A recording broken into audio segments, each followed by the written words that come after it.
Gaurko musika zuzenean telebista saioa grabatzeko Laudiora etorri gara, Aiaraldeko Ekintzen faktoriara. Galbae taldeak gaur hemen joko du, argitaratu duen lehen diskoa aurkezten. Gaur gurean, Galbae taldea.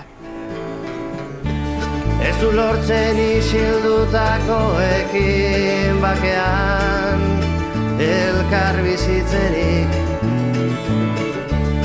Ez du lortzen isildutakoekin bakean elkar bizitzerik. Bizirik dirauten urruneko eriotzek etengabe. Aupa Gotzon, hemen elkartu gara, Galbae egitasmoa ezagutzeko eta batez ere berriki argitaratu den Ez gara dena azteko nahikoa biziko diskoa ezagutzeko.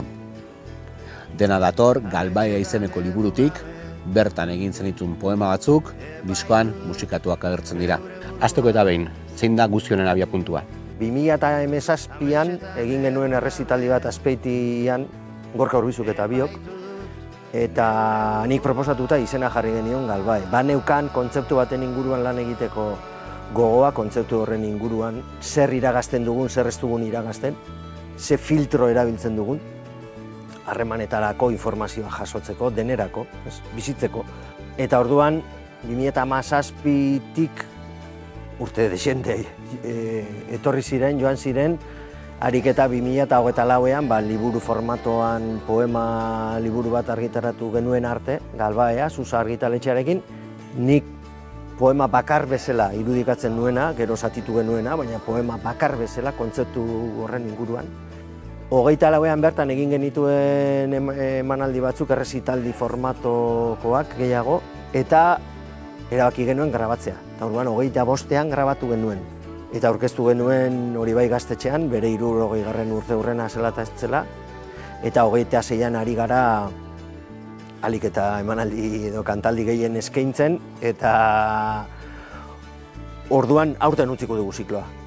Egin dugu bide bat, liburua 2024an publikatu, 25ean diskoa, baina diskoaren aurretik audio liburua ere, eta hori ere badago, eta egin dugu alegina, eta aurten amaituko dugu, alik eta modurik txukunenean, eta alik eta leku gehienetan erakutsita, eta horra amaituko da, uste dut.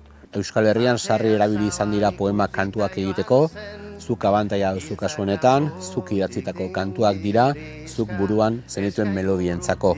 Nik desente baino gehiago begiratzen diot, idazten ari naizenean poesia batez ere erritmoari.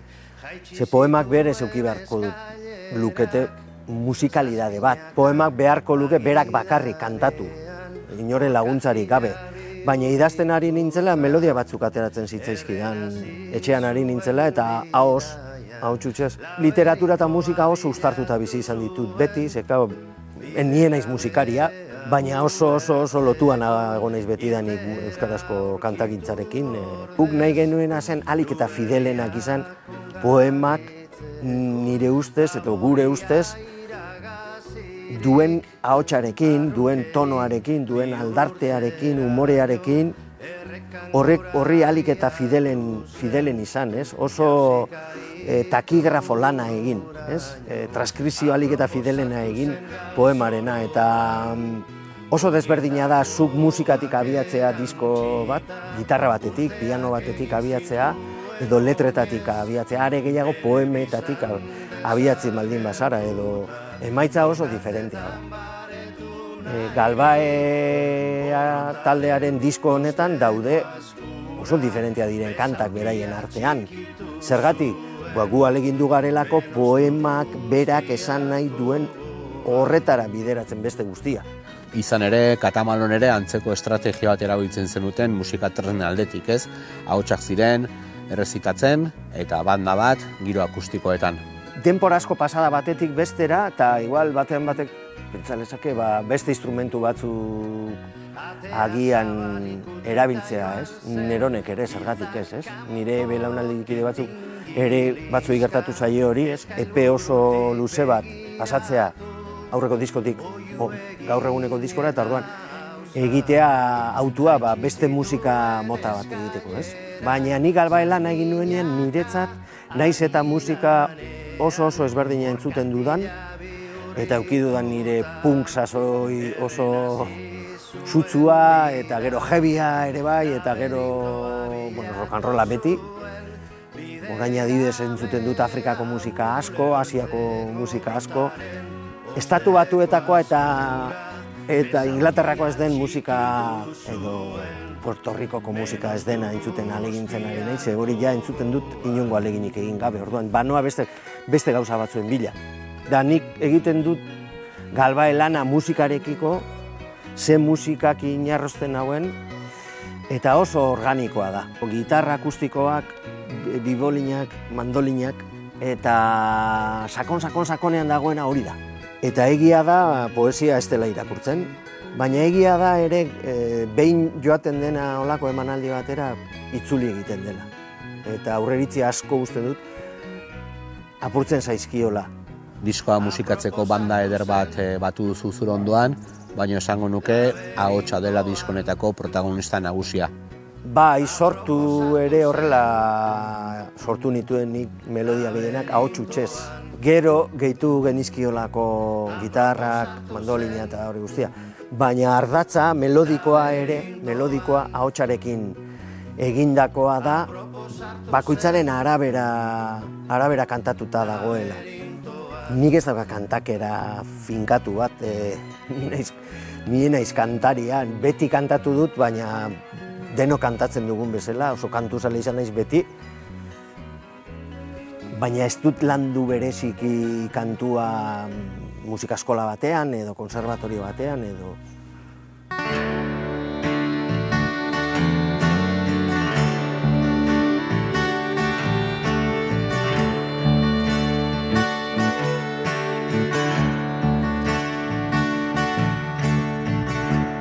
Ni ez naiz ezeren inoren akats.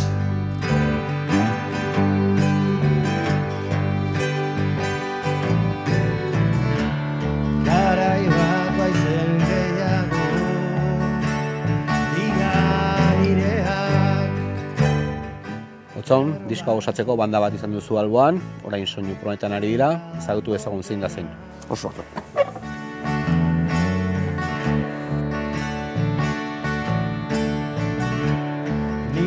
Rafa, diskoaren parte garrantzitsua zara, zuzenekoetan bajoa jotzen duzu, baina diskoa ere grabatu izan da zure estudioan, diskonetako parte izan zara, kantua jazten, kolore ematen kantuei, ez? Bai, Gotzonek hori komentatu zidan ja proiektua nahiko perfilatuta zeukanean, eta gehien bat nire lana hor izan da, estudioan grabatu kantuak eta kantu batzuei be, halako buelta batzuk ematea, nire eritzi emanez eta pixkat hori produktore lana edo izan da nik egindakoa kantu batzuetan, beste batzuetan ja nahiko jantzita eta nahiko bideonetek zetozela ikusten nuen eta bosei kantuetan nahiko eskua sartu dut eta etxean grabatu ere. Beste taldeko kide bat, Urdin Hemenerekin, diskoan mandolinak sartu dituzu eta diskoan zehar protagonismo dexente daukate, ez? Apurtxu bai. Enaz oso virtuosoa bez eta porretu lotxatu egiten az, baina badau. Ez da instrumentu bepes hori, normalan gitarrak ikusten dire, baju, zuzendukatan bai. Eta nitzako horri bai izan da igual, ni behi kisten nabil, ez da? Niko amateurren naz, da mandolinean nik gitarra egiten egin da, mandolineak hor da bez. Beste timbre bat, zorrotza, badeko bere leku, bajoen grabea, gitarra, niko espetro zabala edeko, bai mandolinek adibidez, soinu zorrotzatan, urtetan da. Apoixue, aipatu dugu diskoa giro akustikoetan datorrela, mandolinak badira, gitarrak, bajua eta biolinak parte importantarekin diskoan, ez? Guk egiten duguna da akordeak gorpuztu nolabait, sartu ginenean taldera zeuden ja abesti gehienak prestatuta akordeekin, eta guk sartu genituen horien gainean melodia batzuk, eta egiten ditugu efektu ezberdinak batez ere. Guk ez dugu beti jotzen Egiten duguna da, igual efekturen bat sortu nahi badugu, hor hasten gara jotzen, baina beste batzuetan gehienetan gaude isilik edo batez be gotzonen ahotsa errespetatzen eta igual beste instrumentoren batek melodia bat egiten duenean, bai errespetatzen. Lander, aipatu dugu gotzonekin aurretik ere, diskoa giro akustikoetan datorrela, eta hor gitarrak, bai gotzonenak eta bai zureak, garrantzi handia dute ez. Bai, ni kasu honetan arduratu naiz gitarra akustikoa joteaz, eta gero gitarran atala borobilu deu Rafak bai gitarra elektriko batzuk sartuten, kanta konkretu batzutan. Sortu gendu zen kantak eta gero jente barri egituten joan zanenean, aprobete banatu behar izan gendu zen momentu horrek. Diskoan badau mandolina bai, urdinek joten duena, eta egizan horrek emoten dutzo kolore berizgarri bat, ez gauzelako oso ditute gure inguruan mandolina asko entzutera ez. Eta oso ondo datorko gure soinuari. Mariana, aipatu dugu, biolinek garrantzi handia dutela diskoan ere, ez dute beti jotzen, baina jotzen dutenean nabaritzen dira, ez? Bai, gure kasuan batez ere saiatzen duguna da hori melodiak sartu, baina bai akordeak eta harmonia pizka bat eman kantu bakoitzei. Eta jolasten dugu beste instrumentuek egiten duten melodiekin, guk ere nola sartu alditugun melodiak pentsatu genituen, eta melodia horiekin bilatzen duguna da esperientzia bat ematea kanta bakoitzei.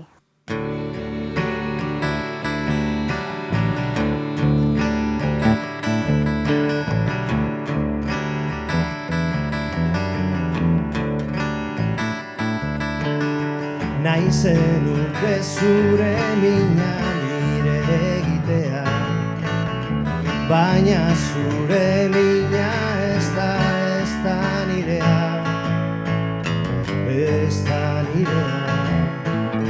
Nahi zenuke zure hitzez gaitzestea, baina zure hitzak ez dira nirea. Diskoan badira hainbat kolaborazio, 3 ahotsetan, horietako bat, Gorka Urbizu. Gorka bide laguna izan dut urteetan eta dut oraindik ere, eta berak ez zaitut behar bezala zaindu kantatzen du, da kanta hori nik uste dagoela elkarrizketan bere hasiera bat diskoko janela bat kantarekin, zaintzari buruzko kantak dira, biak ere, eta biak ari ginen sortzen jakin gabe beste haserrari zen egiten, eta gero berak kanta eta nik poesia liburu erakutzita, nik esan nien, beira, hemen elkarrizketa bat dago.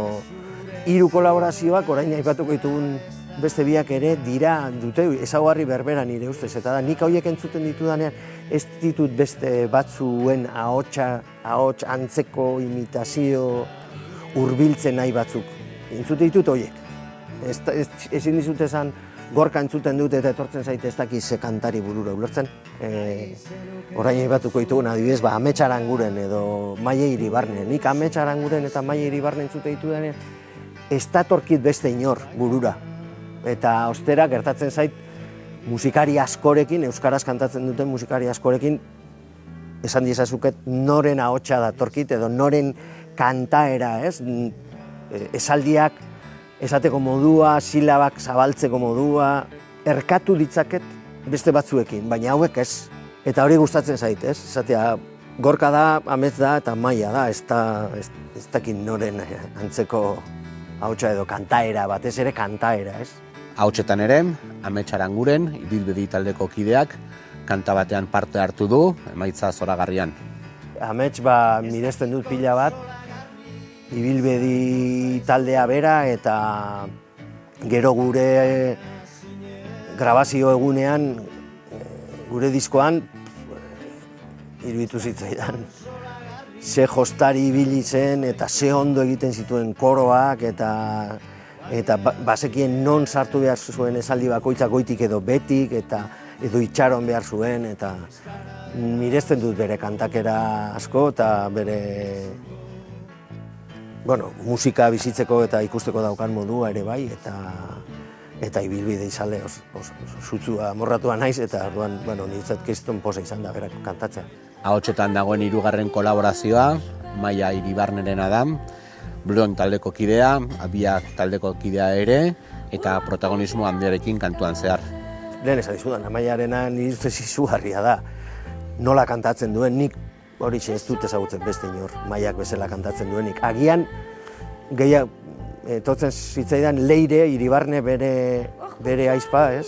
Diabolo kibikoa eta istripuan hilzena, baina, bueno, aizpak izanik bat, ahotsaren tonoa antzekoa izan daitekelako, baina txundigarria da Maiak nola kantatzen duen. Bai abian entzuten duzu edo bloinen entzuten duzu, eta ni liluratuta gelditu nintzen, eta grabazio egunean etorri zen, berak aukeratu zuen kanta bat, nik zuzenekoetan grabatzen nuena Ailan, egin zuen toma batean, eta han geunden guztiok adurra serigula gelditu ginen, eta nik pentsatu nuen hau horrela gelditu behar da diskoan. Ez du behar beste ezer, ez bigarren ahotsik, ez beste ezer, Maiaren ahotsa bakarrik, eta hartzen du tragikotasun sakon oso sakona.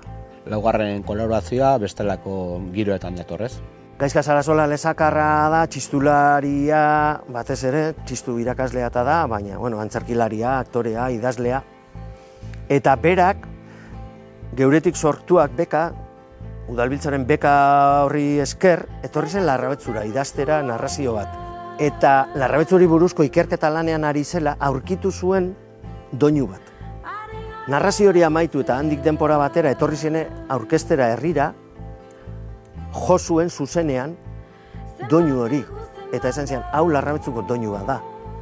Baina ez Larrabetzukoa bakarrik, nire auzokoa, Goiko Lezalde auzoko doinu bat, garia ereiteko eta artoa ereiteko erabiltzen zen. Ahotsak puntu eusen aurkitu zuen berak, eta guk ez genekien. Eta gaina kantuan ari zirena nik ezagutu nituen. Jo zuen xirularekin, Siberuako xirularekin eta txuntxunarekin da. Aurkezpenean bertan izan zuen, ze derra. Eta orduan esan nion diskoan parte hartzeko. Eta lotzeko proposatu nion belatzarekin, belatza da Zuberoako doinu bat, zeinak belatzaren hegaldia irudikatzen duen, ez? Eta egin zuen eta horrela sartu genuen diskoan, eta marabila bat izan zen. Diskoan ere bada kantu berezi bat, ez da kolaborazio, baizik eta moldaketa bat. Joseba Tapiak idatzitako Uafa kantazari naiz, Koldo Izagirrek idatzia, eta zuek disko honetan erabilizue izteko moldaera berezi batean. Joseba Tapiarekin egin nuen nik Apoaren itzala izeneko emanaldi bat, nik idazten nuen sarrera kantuari buruzko interpretazio bat, eta bera jotzen zuen, soinuarekin. Listo, horietako bat Uafa zen. Uafa Idris izan zen lehen emakume palestinarra bere buruan bomba bat jarri eta israeldarren aurka jo zuena, urteetan eta urteetako represioaren ondorioz, berak erabaki zuen hori egitea, eta ni horrek asko inpaktatu ninduen. Eta da kanta bat alde batetik oso tragikoa dena, baina Joseba Tapiak jotzeko doinuagatik borrokarako kanta bihurtu zuen, letra, ustez letra oso tragikoa da eta oso gordina da, baina oso ederra da. Eta hori hor egon da, pentsatu genuen, guk askoz intimoagoa egingo dugu, ez? Uafari belarrira kantatzeko bezala. Garoan kiriko latza, uzkura eta baratza, beharrik ez dugun ona, hainda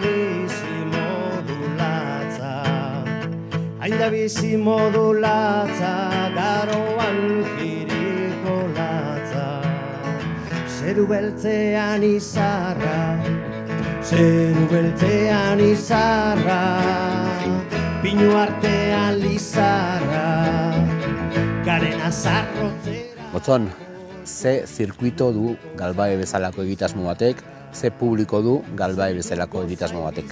Berez nik esango nuke beste edozein musika taldek jo lezaken lekuetan jo genezakela, salbu eta festival batean edo, ezta? Hombre, egia da guk zerbait hurbila, poesia, esan dezagun arreta eskatzen duen zerbait egiten dugula, ordu bete eta 10 saio batean, eta egia da, inguruan jente asko baldin badabil, arreta mantentzea oso zaila dela, baina berez bestela, areto txiki edo kalean egiteko, baina, apur bat, arreta mantentzeko moduko giro batean eskaini genezakela, ze gehienak kantua dira, eta kantu oso aldarte disberdinetakoak dira, baina batzuk dira oso unkigarriak, eta hori izaten digu jenteak, batzuk oso negarra zorrarazterainokoak ere badirela, baina beste batzuk oso alaia dira. Nik herri kantagintzarekin lotuko nuke, ez? Ez naiz etiketa zalea, baina nik oso hurbil ikusten dut herri kantagintzatik. Eta non jo dugu, gutxi jo dugu, ze ez dugu aukera, ez digute deitzen, eta ez da negar egitea da, errealidade bat, gogoratzen dut, gu Arrakalak atera genuen, Bihotz Bakartien klubarekin, 30-40 emanalditik gora egiten genituela, erraz, esan edo, bazegoen zirkuito bat, poesia eta musika antolatzen zituena, gaur egun ez dagoena.